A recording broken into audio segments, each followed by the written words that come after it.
ہم اس کالے قانون کو تسلیم نہیں کرتے ہیں اور اس کے خلاف ہم زبردست قسم کی تحریک چلا رہے ہیں۔ ہم اس اسمبلی میں جس میں یہ فارم 47 کی پیداوار بیٹھے ہوئے ہیں اور انہوں نے یہ کالا قانون پاس کیا ہے، اگر اسمبلی کے گھیراؤ کا میں اعلان کروں تو آپ لوگ اس کے لیے تیار ہیں کہ نہیں تیار ہیں؟ پنجاب کے لوگ لاہور میں وزیر اعلیٰ ہاؤس کا گھیراؤ کرنے کے لیے نکلیں گے تو آپ لوگ تیار ہیں کہ نہیں تیار ہیں؟ اسی طرح سے ہم اس اسمبلی میں جس میں یہ فارم 47 کی پیداوار بیٹھے ہوئے ہیں اور انہوں نے یہ کالا قانون پاس کیا ہے، اگر اسمبلی کے گھیراؤ کا میں اعلان کروں تو آپ لوگ اس کے لیے تیار ہیں کہ نہیں تیار ہیں؟ تو انہوں نے کارنامہ کیا انجام دیا ہے؟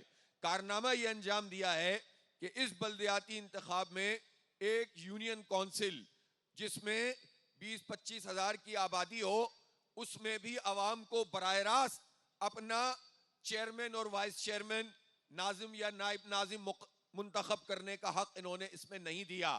انہوں نے کہا کہ آپ ووٹ ڈالیں گے اور کسی پارٹی کو نہیں، غیر جماعتی بنیادوں پر انتخاب کریں گے، اور پھر اس کے بعد کیا کریں گے؟ جو 9 لوگ منتخب ہوں گے وہ مزید 4 کو منتخب کریں گے جو ریزرو سیٹس ہیں۔ جب یہ 13 ہو جائیں گے تو پھر یہ چیئرمین اور وائس چیئرمین کو منتخب کریں گے، اور 1 مہینے بعد جا کر 1 مہینے کے اندر آپ کسی پارٹی کو جوائن کریں گے۔ گویا جو ہارس ٹریڈنگ اس وقت سینٹ میں کی جاتی ہے، جو ہارس ٹریڈنگ اس وقت قومی اسمبلی میں کی جاتی ہے، جو ہارس ٹریڈنگ اس وقت صوبائی اسمبلیوں میں کی جاتی ہے، وہ ہارس ٹریڈنگ یہ چاہتے ہیں کہ محلے محلے کی جائے، چپے چپے پہ کی جائے، لوگوں کی لوٹ سے لگائی جائے، انسانوں کی منڈی تخلیق دے دیے جائے، اور اس کے نتیجے میں ان کی اجارہ داری قائم رہے۔ ہم اس کالے قانون کو تسلیم نہیں کرتے ہیں اور اس کے خلاف ہم زبردست قسم کی تحریک چلا رہے ہیں اور چلائیں گے انشاءاللہ۔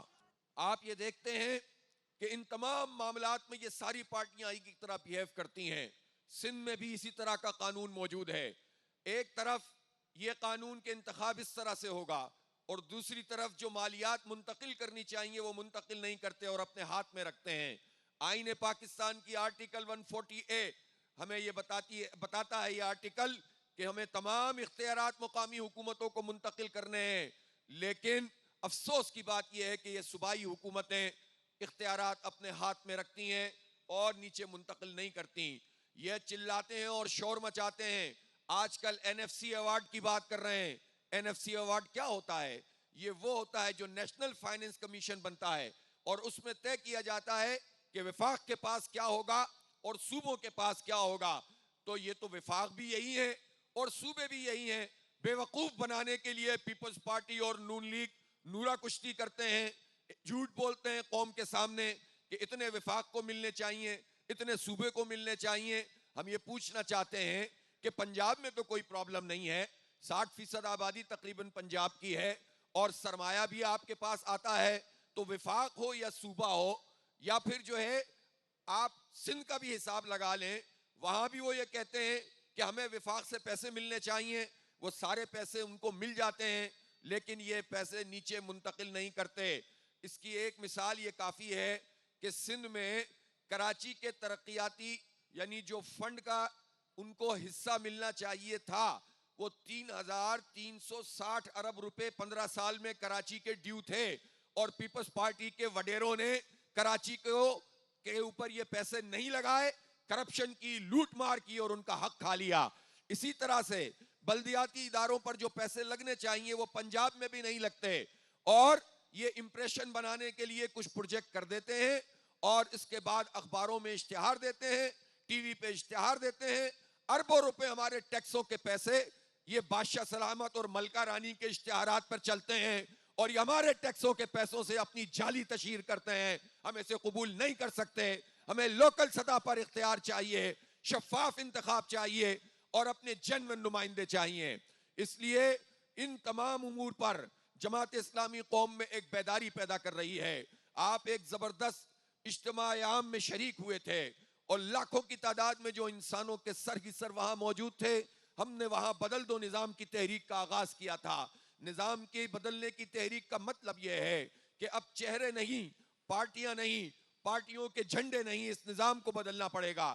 اس لیے اس لیے کہ ہم یہ دیکھتے ہیں کہ 78 سال پاکستان کو قائم ہوئے ہو گئے، ان 78 سال میں بیوروکریسی کا سسٹم بھی وہی رہا. ایک سی ایس ایس کا افسر ایک امتحان پاس کرتا ہے اور اس کے بعد وہ اس قابل ہو جاتا ہے کہ معیشت کا سیکرٹری بھی کبھی بنا دیا جائے، کبھی داخلہ کا سیکرٹری بن جاتا ہے، کبھی خارجہ کا سیکرٹری بن جاتا ہے، کبھی قانون کا سیکرٹری بن جاتا ہے، کبھی بلدیات کا سیکرٹری بن جاتا ہے.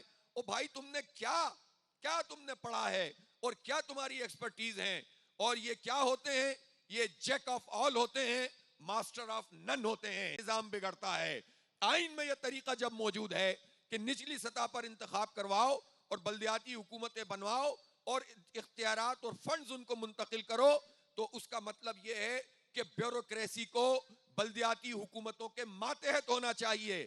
لیکن یہ ایسا نظام بناتے ہیں کہ منتخب نمائندے وہ بیوروکریسی کے ماتحت ہو جاتے ہیں.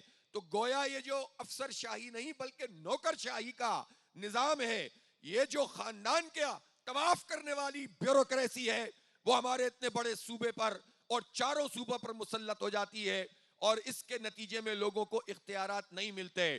آپ مجھے بتائیے 78 سال میں اس بیوروکریسی نے اس وقت 5 سے 16 سال تک کے بچوں کی کل تعداد اگر ہم پاکستان میں دیکھیں تو وہ 6-7 کروڑ ہے، اور آئین پاکستان یہ کہتا ہے کہ یہ جو 6-7 کروڑ لوگ ہیں ان کو تعلیم دینا ریاست کی حکومت کی ذمہ داری ہے. فری ایجوکیشن دینا، کوالٹی ایجوکیشن دینا، طبقات میں تقسیم نہیں کرنا کہ غریب کی تعلیم الگ ہوگی، مڈل کلاس کی الگ ہوگی، امیر کی الگ ہوگی، سب کو ایک جیسی تعلیم دینا. اور ابھی 3 دن پہلے احسن اقبال صاحب فرما رہے تھے اور میں حیران ہوتا ہوں کہ یہ کس طرح فرما دیتے ہیں. خود بتا رہے تھے کہ پاکستان میں تعلیم کا بحران ہے اور 2 کروڑ 62 لاکھ بچے آؤٹ آف اسکول ہیں. بھائی 2 کروڑ 62 لاکھ بچے، یہ 3 سال پہلے کی رپورٹ ہے. اب تو یہ 3 کروڑ سے زیادہ کراس کر گئے ہیں. صرف اس صوبہ پنجاب میں 1 کروڑ سے زائد بچے ہیں جو اسکول نہیں جا رہے ہیں. اور یہ ذمہ داری آئین یہ ذمہ داری حکومت کی لگاتا ہے. لیکن اس کا مطلب کیا ہے؟ یہ ٹوٹل فیلئر ہے. یہ ہمارے بچوں کو نہیں پڑھا سکے، بلکہ جو سرکاری تعلیمی ادارے تھے، جو اسکول تھے، ان کو بھی انہوں نے تباہ کیا ہے اور آہستہ آہستہ اس کی لوٹ سیل لگا رہے ہیں، آؤٹ سورس کر رہے ہیں. آپ اتنے بڑے چیمپئن بنتے ہیں کہ ہم بہت اچھی حکومت چلا رہے ہیں، تو اچھی حکومت تعلیم کیوں نہیں چلا رہی ہے؟ کیوں آدھے بچے آؤٹ آف اسکول ہیں؟ کیوں اپنے اسکول جو ہے این جی اوز کے اور دیگر اداروں کے حوالے کر رہے ہو؟ اسی طرح صحت کی سہولتوں میں، خواتین کی صحت کے معاملے میں ہم بہت پیچھے کی طرف ہیں، دنیا کے بیشتر ممالک سے پیچھے ہیں، اور اس پنجاب میں بھی یہی صورتحال ہے.